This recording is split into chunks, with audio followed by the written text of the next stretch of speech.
जय Mahakal. Welcome to our YouTube channel Vikram maths Vichar. कैसे हैं आप लोग? उम्मीद करते हैं कि बहुत ही अच्छे होंगे। हालांकि मैंने आज बोला था कि आज से आप लोगों के railway group D, railway NTPC और यूपी पुलिस कांस्टेबल के बैच हमारे यूट्यूब चैनल पे अपलोड की जाएंगी। लेकिन उससे पहले एक बहुत ही गंभीर मुद्दा मैं आप लोगों के साथ शेयर करने जा रहा हूँ। पता है, यूपी में इलेक्शन है, हमें अपने राजा का चुनाव करना है जो कि हमारे हित के बारे में सोचे। पता है, जो भी पार्टियां होती हैं जो सत्ता में रहती हैं, जब उनका 5 साल ख़त्म होता है तो अपना एक प्रोफार्मा तैयार करते हैं और उससे एडवर्टीजमेंट कराते हैं और उसमें लिखवाते हैं कि हमारी जो सरकार है वो यूपी उत्तर प्रदेश में नौजवानों के लिए इतनी लाख नौकरियां दी हैं और ये कहते हैं कि मैंने किसानों के लिए ये किया है, वो किया है, ठीक है, स्वास्थ्य व्यवस्था में इतना सुधार हुआ है, ऐसे हुआ है, वैसे हुआ है, महंगाई पे रोक लगा है, महंगाई बढ़ी नहीं हुई है, महंगाई को बहुत स्तर तक नीचे किया गया है, बहुत सारी चीज़ें नए नए तरीके से लागू की गई हैं। लेकिन ऐसा कुछ होता नहीं है। ग्राउंड लेवल पे आकर बात कीजिए साहब। ज़रा सा संसद भवन का वो जो आशियाना है आपका, जिसमें आप खुद को महफूज महसूस कर रहे हैं, ज़रा वो छोड़ करके ग्राउंड लेवल पे आइए। आप तो एक दिन का दौरा करने के लिए आते हैं और अपने अपने भाषण में लोगों को लुभाने के लिए बहुत प्यारी प्यारी मीठी मीठी बात करके चले जाते हैं। लेकिन ज़रा सा हम लोगों का दर्द भी तो समझिए ना।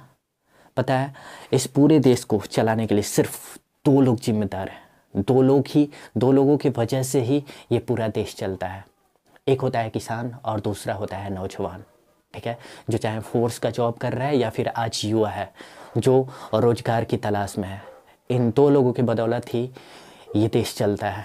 अगर ये 2 लोग ना होना तो आपका पैसा धरा का धरा रह जाएगा, आपका ऐसो आराम आपके पास नहीं रहेगा, सब छिन जाएगा। क्योंकि कीमत पैसों की नहीं, कीमत रोटी की होती है, ठीक है। तो अगर आप जिस भ्रम में जी रहे हैं तो ज़रा उससे बाहर निकल करके आइए, ठीक है, और देखिए हम नौजवानों की क्या हालात है।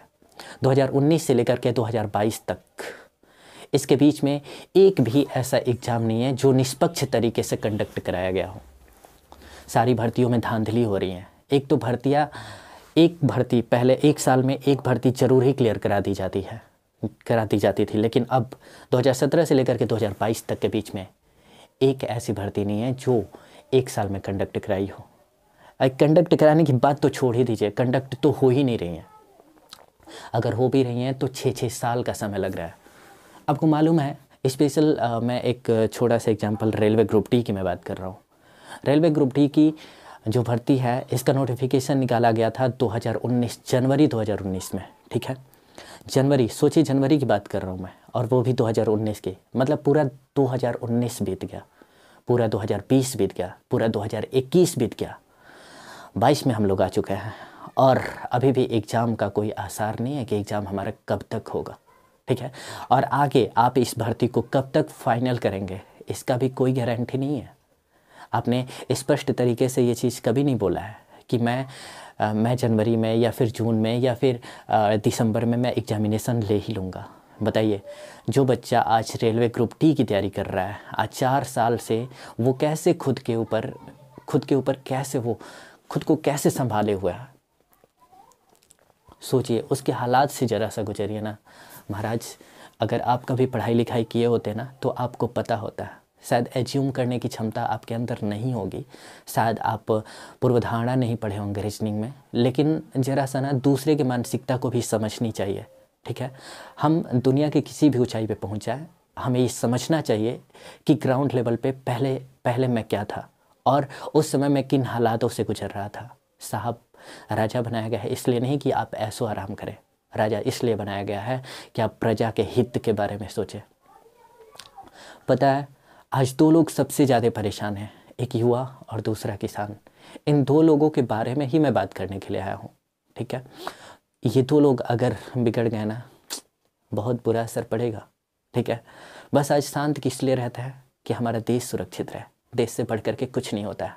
आपके जैसे लालची नहीं है, आपके जैसे आप तो एक सीधे से शब्द में कह देते हो कि हमारा युवा अगर आज रोज़गार मांग रहा है तो आप लाठियाँ बरसा देते हो, आप खदेड़ देते हो, आप गालियाँ देते हो, आप उन लोगों से ये कहते हो कि तुम तुम तुम देशद्रोही हो, देशद्रोही की बात करते हैं आप। अरे साहब, हम अपना हक मांग रहे हैं और यह हक आज हमें इसलिए मांगना पड़ रहा है क्योंकि आपके जैसे मूर्ख राजा का मैंने चुनाव किया है, ठीक है।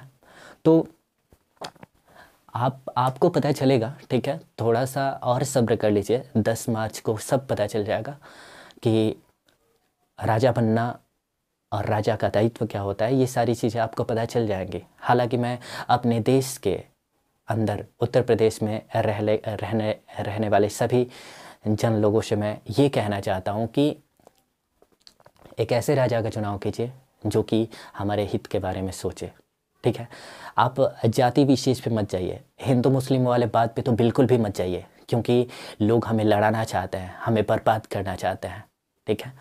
तो पता है, अगर कभी आपको टाइम मिले ना तो थोड़ा सा ना इन सब चीज़ों पे विचार कर लीजिएगा। हमें एक ऐसे राजा का चुनाव करना है जो हमें निष्पक्ष तरीके से हमारा इंसाफ दिलाए, ठीक है। हमारा युवा आज परेशान हो चुका है, पता है, उन लोगों को इंसाफ दिलाओ यार। पता है, अगर हम लोग ना अगर एक सही डिसीजन नहीं लेते हैं, अगर इसी तरह से अंधभक्त बने रहें और इसी तरह से हम दूसरों के कहने में आते रहें तो फिर हमारा अपना कोई अस्तित्व नहीं रह जाएगा, ठीक है। तो हाथ जोड़ करके अपील है आप लोगों से कि आप लोग प्लीज़ आप लोग अच्छे राजा का चुनाव कीजिए। और ये नहीं कहना चाहता हूँ कि बीजेपी मत चुनिए, ठीक है, किसी का मैं नाम नहीं स्पेशली लेना चाहता हूँ, लेकिन फिर भी मैं आप लोगों से ये कहना चाहता हूँ, एक राजा को देख चुके हो आप लोग, कितना वो अपने कार्य में सफल रहा और कितना असफल रहा, ये साफ साफ नज़र आ रहा होगा। हम चाहते हैं कि इस बार उससे बढ़ चढ़ करके एक ऐसे राजा का चुनाव कीजिए जिसका सिर्फ काम बोलता हो, जो सिर्फ अपने कार्यों से लोगों को प्रेरित करे, लोगों के हित के बारे में बात करे, जो कि हमारा आदर्श बना हुआ है और हमारा आदर्श बना रहेगा, ठीक है। तो काम बोलने वाले पे वोट कीजिए और 2022 में उससे राजा बनाइए। मैं हाथ जोड़ करके आप लोगों से अपील करता हूँ और मुझे पूरी तरह से उम्मीद है कि हमारी बात को संज्ञान में लेकर के और आप एक बहुत ही बेहतर राजा का चुनाव करेंगे जो कि हमारे किसान के लिए और हमारे युवा के लिए लाभप्रद हो, ठीक है। तो इसी के साथ मैं अपनी वाणी को विराम देता हूं। और हाँ, एक चीज़ और कि इस वीडियो को ज़्यादा से ज़्यादा लोगों तक लाइक, शेयर और सब्सक्राइब कीजिए, ठीक है ना। शेयर तो ज़बरदस्त दबा करके कीजिए, क्योंकि हर युवा को आज जो इस दर्द से पीड़ित है उसको ये बात पता चले और ज़रा सा सोचने पर मजबूर हो। तो आज के लिए इतना ही, धन्यवाद।